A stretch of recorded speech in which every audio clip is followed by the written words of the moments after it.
Pulau Bali. Pulau Bali merupakan pulau dengan keindahan alamnya. Selain keindahan alam, Bali juga memiliki sekolah lembaga kedinasan di bawah naungan Kementerian Perhubungan, yaitu Poltrada Bali.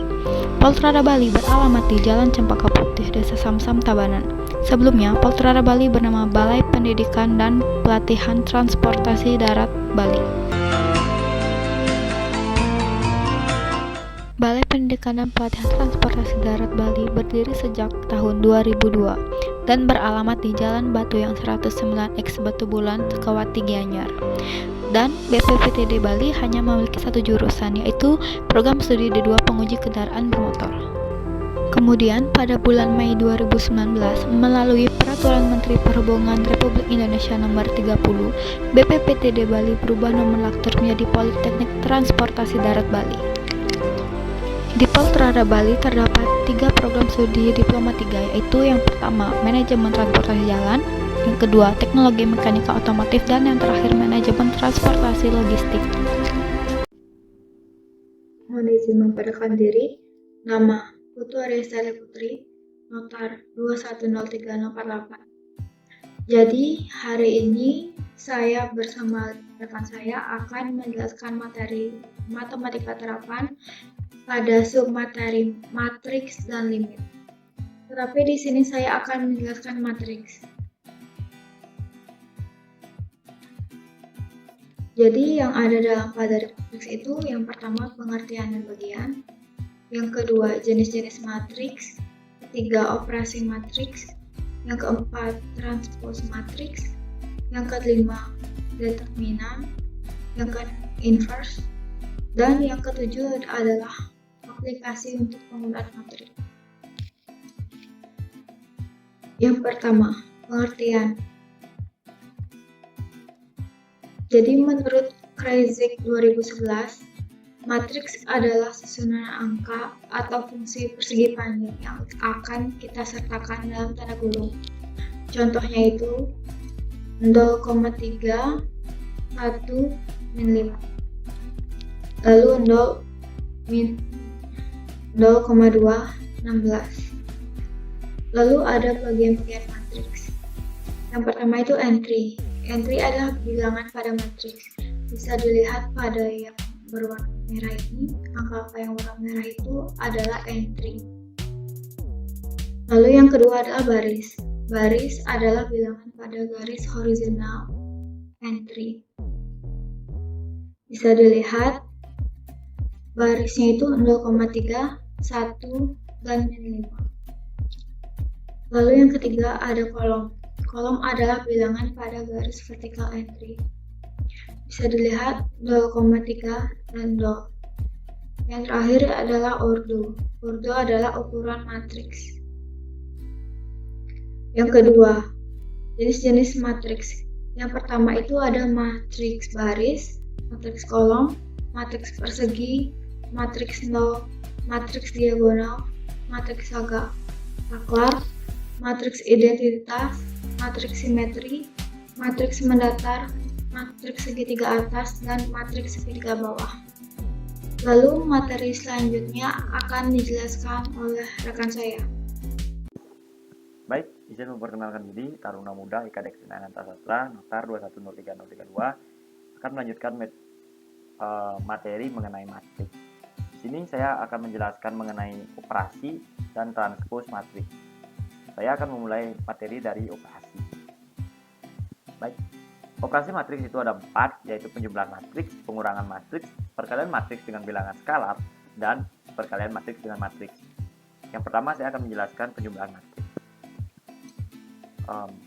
Penjumlahan matriks adalah jika A dan B adalah matriks dengan ukuran yang sama, maka jumlah matriks A ditambah B adalah matriks yang diperoleh dengan menambahkan B ke entry yang sesuai dari A. Syaratnya adalah kedua matriks harus berorder sama. Kalau 2 kali 2, maka matriks B juga harus 2 kali 2. Seperti pada penjelasan di sana, ada matriks A ditambahkan matriks B. Keduanya sama, 2 kali 2. Di sana ditambahkan berdasarkan kolom 1 ditambahkan kolom 1 baris 1 pada matriks A ditambahkan dengan kolom 1 baris 1 pada matriks B, sehingga A tambah E C ditambah G, B ditambah F, dan D ditambah H. Selanjutnya pengurangan matriks. Pengurangan matriks itu konsepnya tidak jauh berbeda sebenarnya dengan penjumlahan matriks. Kedua, syaratnya pun sama. Syarat dari pengurangan matriks sama dengan penjumlahan matriks, yaitu kedua matriks harus berurut sama. Matriks A dan matriks B itu harus memiliki urut yang sama. Seperti yang sudah tertera pada slide, di sana ada matriks A dikurang matriks B. Di sana di matriks A dikurangi matriks E, matriks C dikurangi matriks G, B dikurangi F, dan D dikurangi H. Itu sama sebenarnya konsepnya dengan pengurangan dari penjumlahan matriks. Jadi konsepnya tidak jauh berbeda antara penjumlahan matriks dengan pengurangan matriks. Selanjutnya perkalian matriks dengan bilangan skalar. Jika A adalah suatu matriks dan C adalah suatu bilangan skalar, maka C dikali A diperoleh dengan mengalihkan setiap entry dari matriks A dengan bilangan C. Bisa dilihat seperti yang tertera pada gambar yang tertera pada slide. K dikali matriks A, B, C, D. Jadi K jadinya masuk dia. K masuk ke K dikalikan A, K dikalikan C, K dikalikan B, K dikalikan D. Jadi bilangan skalar itu masuk ke dalam matriks mengalihkan setiap bilangan yang ada pada matriks tersebut. Selanjutnya itu ada perkalian matriks dengan matriks. Jika A adalah matriks yang berurut M dikali R dan B adalah matriks yang berurut R dikali N, maka perkalian matriks A dikalikan B adalah matriks yang berurut M dikalikan N yang entry-entrynya ditentukan sebagai berikut. Untuk menemukan entry pada baris I dan kolom J dari matriks A dikalikan B, maka kalikan entry pada baris I dari matriks A dan kolom J pada matriks B. Kalikan entry yang sesuai dari baris dan kolom bersamaan, kemudian jumlahkan hasil perkalian yang diperoleh. Bisa dilihat di sini di gambar tertera ada matriks A dikalikan matriks B. Seperti yang dijelaskan tadi, sebenarnya secara sederhana nanti matriks ini dikalikan sesuai dengan kolom dan barisnya. Jadi kalau matriks A diambil kolomnya dikalikan dengan baris dari kolom dari matriks B. Seperti yang digambar, A dikalikan P, yang mana P itu merupakan baris dari matriks B. A dikalikan P ditambah B dikalikan R. Jadi dia itu baris dikalikan kolom. A dan B dikalikan P dengan R. Jadi konsepnya dia itu adalah menyilang seperti itu. A dikalikan P, B dikalikan R, seperti itu. Jadi seperti yang dilihat di gambar, itulah pengalihan matriks. Jadi baris dikalikan kolom. Selanjutnya ada transpose. Jadi transpose ini seperti yang tertera di gambar. Transpose itu sebenarnya mengubah matriks tersebut. Seperti yang dijelaskan, matriks yang berurut M dikali N, maka transpose matriks A disolusikan oleh A pangkat T yang berurut N dikali N dikalikan M. Jadi saat matriks A yang awalnya M kali N ketika ditranspose menjadi N kali M. Seperti yang tertera pada contoh, itu awalnya adalah matriks 3 kali 2. Ketika ditranspose, matriks tersebut berubah menjadi matriks 2 dikalikan 3.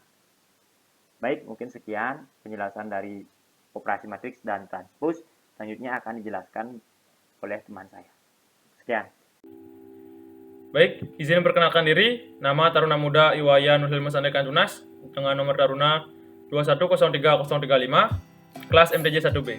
Jadi di kesempatan kali ini saya akan melanjutkan pemaparan materi dari rekan saya yaitu Krisnanta mengenai matriks, dan submateri yang saya bahas kali ini adalah determinan dan juga inverse matrix.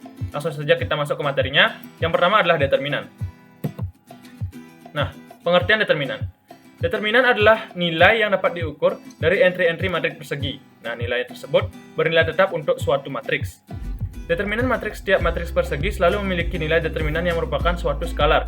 Nah, jika nilai determinan suatu matriks sama dengan 0, maka matriks tersebut dinamakan matriks singular dan matriks tersebut tidak memiliki inverse atau tidak dapat dibalikkan. Determinan sendiri dilambangkan dengan det A dan terdapat beberapa jenis determinan seperti yang digolongkan menurut ordonya, seperti ordo 2x2 dan juga berordo 3x3. Selanjutnya kita akan masuk ke pengertian matriks, inverse matrix lebih tepatnya.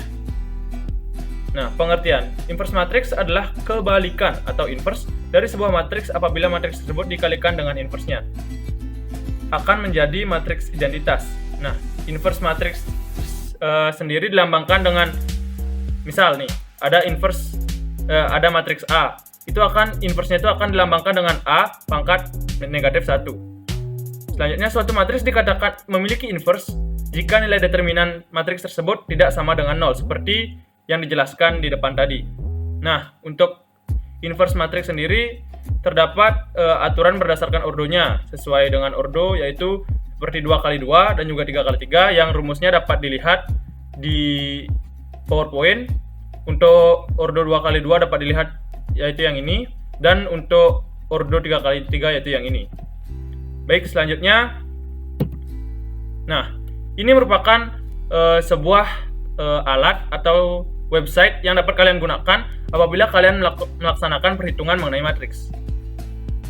Dengan domainnya yakni kalkulator.net, kalian dapat menggunakan aplikasi kalkulator.net ini untuk menghitung operasi matriks agar dapat mempermudah kalian dalam mencari persamaan-persamaan dalam matriks. Jadi kita sudah ada di laman web matriks kalkulator yang mana kita akses menggunakan Google Chrome.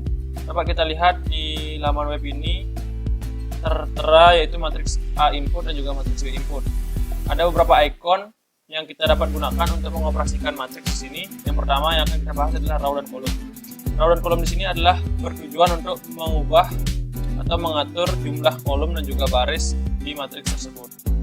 Seperti ini. Nah, dapat kita atur matriksnya mau berordo 2x2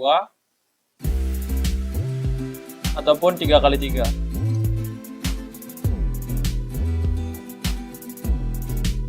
Selanjutnya ada icon clear yang dapat kita gunakan untuk mengosongkan matriks.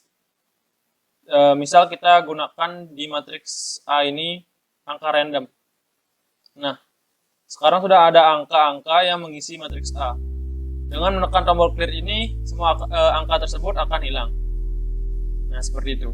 Selanjutnya ada al0. Al0 ini berfungsi untuk mengisi matriks dengan menggunakan angka 0 di setiap kolom dan juga barisnya. Seperti itu. Begitu pula al1 sama seperti al0, namun angka yang dimasukkan adalah angka 1. Selanjutnya ada icon random.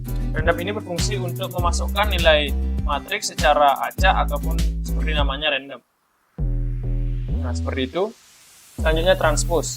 Transpose ini sudah dijelaskan oleh teman saya Nanta tadi. Transpose rumusnya lumayan sulit. Jadi dengan menggunakan kalkulator ini, mungkin kalian bisa mempercepat waktu kalian dalam mengerjakan atau mengoperasikan matriks sendiri. Nah, dapat kita lihat transpose dari matriks input A. Nah, itu di bawah sudah tertera nilainya di sini. Jadi untuk A transpose itu nilainya dapat kita lihat di bawah. Selanjutnya ada beberapa icon lagi yang muncul di bawah, yaitu copy to A dan copy to B. Copy to A dan copy to B ini berfungsi untuk memasukkan hasil dari operasi sebelumnya ke matriks A maupun matriks B. Nah, di sini kita akan cobakan untuk memasukkan hasilnya ke matriks B. Nah, seperti itu. Selanjutnya yang akan kita bahas adalah power off. Power off ini merupakan pangkat atau operasi perpangkatan dari matriks. Nah, di sini misal kita gunakan 2. Coba kita lihat.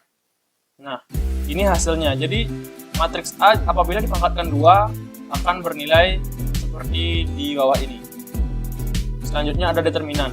Determinan juga sudah saya jelaskan tadi, yang ya lumayan sulit lah juga untuk mencarinya. Jadi dengan aplikasi ini juga dapat mempermudah kalian dan mempercepat kalian dalam pengerjaannya. Nah, dengan hanya mengklik icon ini. Nah, jadi dapat kita tentukan bahwa determinan dari matriks A adalah negatif 80. Selanjutnya ada inverse. Inverse juga sudah saya jelaskan tadi. Dengan menggunakan aplikasi ini juga kalian dapat mempercepat waktu kalian dalam mengerjakan soal matriks yang dalam hal ini adalah inverse matrix. Nah, di bawah ini A pangkat min 1 atau matriks dari atau inverse dari matriks A dapat kalian lihat nilainya. Selanjutnya ini adalah perkalian bilangan skalar, yaitu mengalihkan matriks A dengan bilangan skalar. Misalnya di sini kita gunakan 3. Nah, ini adalah hasilnya. Selanjutnya ada beberapa operasi seperti matriks A tambah B, A kurang B, A kali B, dan juga ada A switch dengan B. A tambah B ini sudah dijelaskan oleh teman saya tadi mengenai pertambahan atau penjumlahan matriks. Nah, coba kita gunakan tools ini untuk menambahkan matriks A dan juga B. Nah, hasilnya dapat dilihat di bawah. Selanjutnya ada A kurang B, seperti itu hasilnya, dan juga A kali B, seperti itu hasilnya. Dan untuk icon terakhir ini dapat kita gunakan untuk mengubah posisi matriks A dan juga matriks B. Jadi kita menukar isi dari matriks B ini ke dalam matriks A, seperti ini. Nah, mungkin sekian dulu penjelasan saya tentang matriks dan juga aplikasi yang dapat mempermudah kalian dalam pengoperasian matriks. Jadi saya sangat merekomendasikan aplikasi atau website matriks kalkulator ini karena keunggulannya salah satunya adalah tidak berbayar atau gratis, dan juga operasi hitungnya yang lengkap mengenai matriks. Jadi saya sangat mensarankan teman-teman untuk menggunakan aplikasi ini ketika mengerjakan soal matriks jika teman-teman memiliki waktu yang singkat. Jadi sekian dulu dari saya. Mungkin selanjutnya akan dilanjutkan oleh teman saya mengenai materi yang lain. Sekian dari saya, terima kasih. Izin memperkenalkan diri, Taruni Muda Nikada Angiristi, Notor 2103040. Di sini saya akan menjelaskan tentang materi limit. Di mana pada materi ini memiliki beberapa submateri.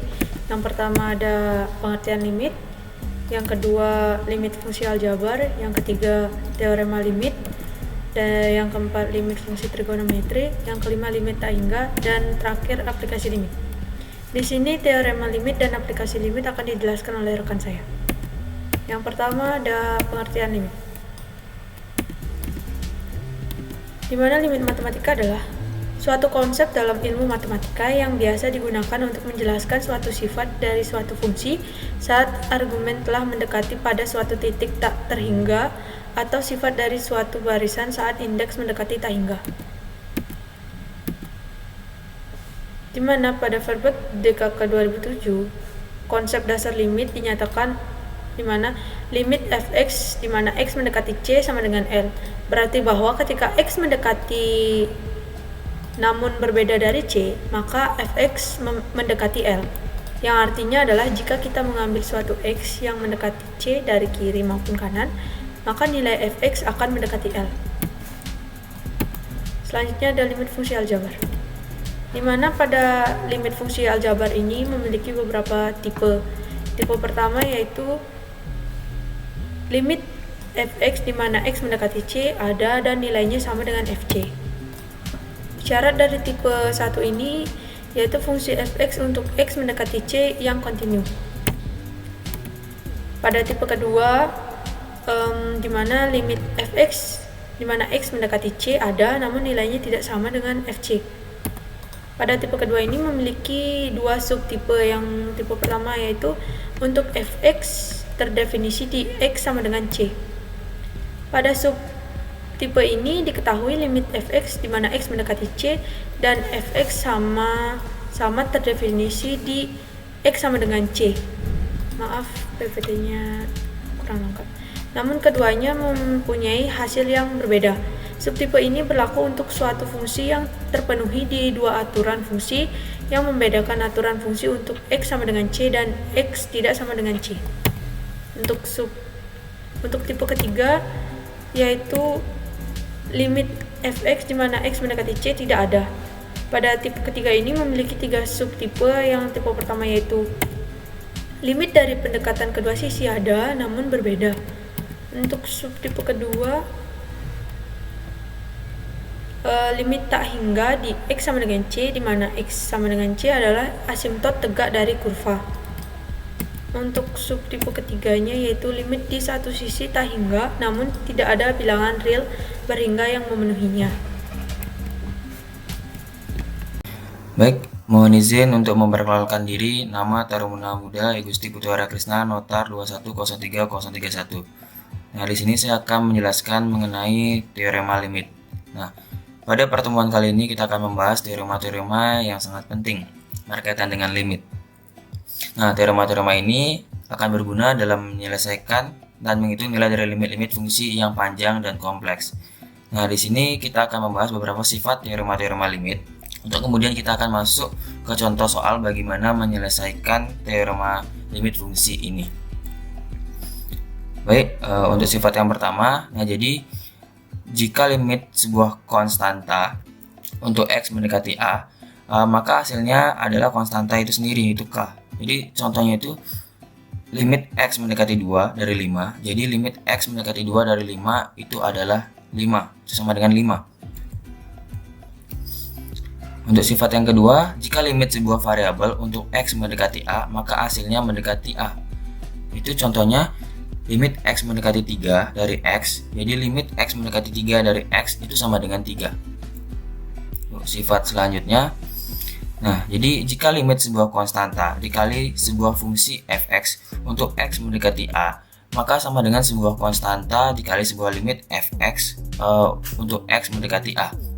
Jadi contohnya tersebut, limit x mendekati 2 dari 5 dikali 2x ditambah 2, itu hasilnya kita taruh 5 limit x mendekati 2x tambah 2 sama dengan, nah ini kita masukkan untuk x2 ini ke 2x tambah 2 ini. Jadi 5 dikali 2 dikali 2 ditambah 2, otomatis 5 dikali 2 kali 2 4 tambah 2, jadi 4 tambah 2 6, ini 5 kali 6 30. Nah, jadi untuk sifat yang keempat, nah jadi jika limit sebuah fungsi fx ditambah fungsi gx untuk x mendekati a, maka sama dengan limit fungsi fx ditambah limit fungsi gx itu untuk x mendekati a tersebut. Nah, ini yang ditanya, fx sama dengan x tambah 2, gx nya 2x min 1. Nah, jadi limit x mendekati 1 sama dengan fx ditambah gx tersebut. Nah, jadi kita jawab limit x mendekati 1 itu dari persamaannya itu x tambah 2 tambah 2x min 1. Nah, kita langsung masukkan saja x1 ini di x plus 2 2x min 1 tersebut. Ini ya, x1 ini 2, yang ini 1 ditambah 2, dan ini kita masukkan x1 itu 2 kali 1 kurang 1. Ini 1 tambah 2 3, 2 kali 1 kurang 1 1, dan 3 tambah 1 hasilnya 4. Next. Nah, jadi untuk sifat yang kelima ini, jika limit sebuah fungsi fx dikurangi fungsi gx untuk x mendekati a, maka sama dengan limit fungsi fx dikurangi limit fungsi gx untuk x mendekati a tersebut. Nah, jadi contohnya itu fx itu sama dengan x plus 2, gx nya itu 2x min 1. Jadi limit x mendekati 1, jadi fungsi fx ini dikurangi dari gx tersebut. Nah, kita jawab limit x mendekati 1, x plus 2 dikurangi 2x min 1. Ini seperti biasa, kita langsung masukkan x mendekati 1 tersebut ke persamaan yang x plus 2 kurang 2x min 1 tersebut. X nya kita ganti 1, ini dia 1 ditambah 2 dikurangi, ini 2 dikali 1 dikurangi 1, otomatis 3 dikurangi 1 sama dengan 2. Selanjutnya ada limit fungsi trigonometri. Pada Verbal KK 2007 menjelaskan limit fungsi trigonometri sebagai berikut. Untuk setiap bilangan real C yang merupakan anggota domain fungsi, maka dapat dilihat pada tabel tersebut. Selanjutnya ada limit tak hingga. Pengertian limit tak hingga yang pertama yaitu limit x mendekati tak hingga diberikan fungsi f yang terdiri di interval. Untuk suatu bilangan C, kita katakan bahwa limit fx di mana x mendekati tak hingga sama dengan L. Jika untuk setiap elemen lebih dari 0, terdapat korespondensi dengan bilangan M, sedemikian hingga terbentuk suatu elemen. Ini bisa dilihat. Untuk yang kedua diberikan f yang terdefinisi di interval. Untuk suatu bilangan c, kita katakan bahwa limit fx di mana x mendekati min tak hingga sama dengan L. Jika untuk setiap elemen lebih dari 0, terdapat korespondensi dengan bilangan m sedemikian hingga x kurang dari m dan menghasilkan ini. Definisi hasil limit tak hingga. Secara sederhana, Pujianto pada tahun 2015 menjelaskan tentang limit di tak hingga sebagai berikut. Jika fx terdefinisikan untuk setiap nilai x cukup besar atau ke arah positif, dan jika x menjadi besar tak terbatas ke arah positif, maka fx mendekati L. Yang kedua, jika fx terdefinisikan untuk setiap nilai x cukup besar atau arah ke negatif, dan jika x menjadi besar tak terbatas ke arah negatif, maka fx mendekati L. Selanjutnya ada limit barisan. Pengertian limit barisan. Wahyuningsih pada tahun 2014 menjelaskan tentang pengertian limit barisan sebagai berikut. Misalkan, AN barisan dan L elemen R. Barisan AN mempunyai limit L ditulis limit AN di mana N mendekati tak hingga sama dengan L. Apabila untuk setiap bilangan elemen terdapat bilangan positif K, sehingga dapat dilihat pada rumus tersebut. Ya, selanjutnya masuk materi aplikasi limit.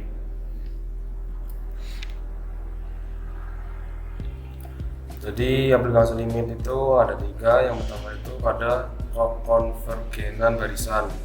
Menurut Wahyuningsih tahun 2014, ia menjelaskan tentang konvergenan barisan sebagai berikut.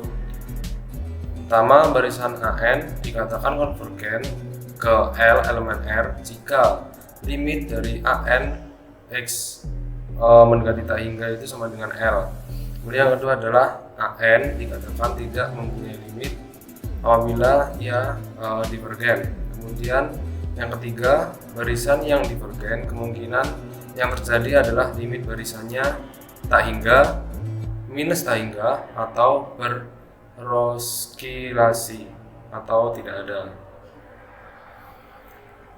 Kemudian yang kedua adalah aplikasi limit pada asimptot fungsi. Yang pertama itu adalah asimptot tegak.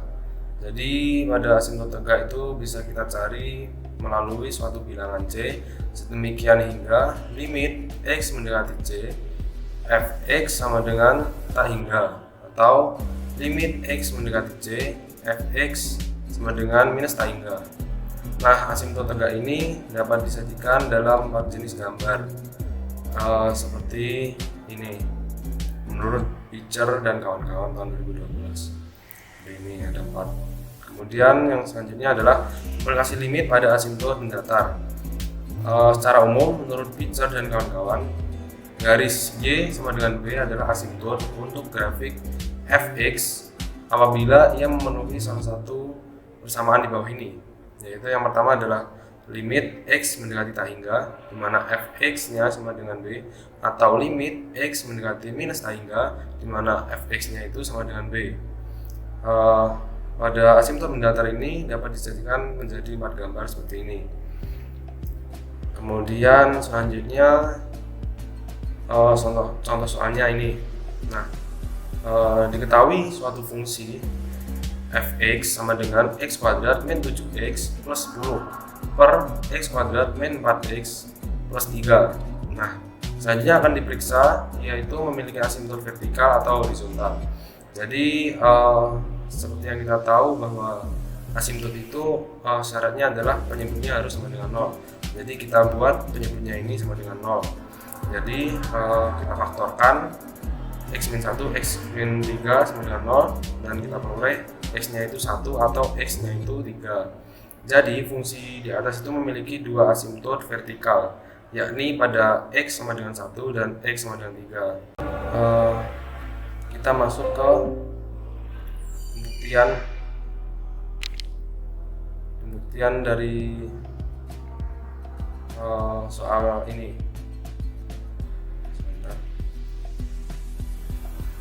Kita masuk ke aplikasi Desmos ya. Nah, ini Jadi di sini sudah dimasukkan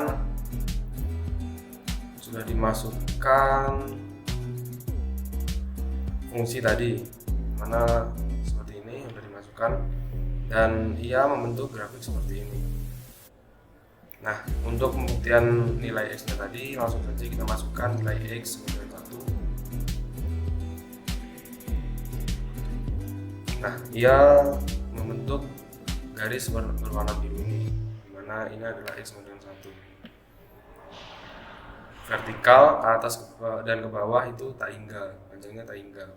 Kemudian yang kedua, nilai X kedua adalah X sama dengan 3. Nah, seperti ini, X sama dengan 3. Kemudian kita bisa cek, kita perhatikan dua garis ini tidak saling berpotongan, tidak saling bersinggungan ya dengan grafik yang merah yang awal tadi yang dibentuk oleh fungsi tersebut. Nah, dia tidak bakal saling bersinggungan sampai kapanpun, sampai tak hingga pun dia tidak akan bersinggungan sama sekali. Nah, ini menandakan bahwa fungsi x kuadrat min 7x plus 10 per x kuadrat min 4x plus 3 itu memiliki asimtot tegak pada nilai x sama dengan 1 dan x sama dengan 3, karena ya itu tadi mereka tidak ada yang saling bersinggungan, hanya berdampingan dan hanya saling mendekat hingga sampai tak hingga pokoknya. Nah, mungkin sekian dari presentasi kami. Apabila ada kekurangan, kami mohon maaf. Dan apabila ada kritik dan saran, silahkan sampaikan di kolom komentar di bawah. Sekian dan terima kasih.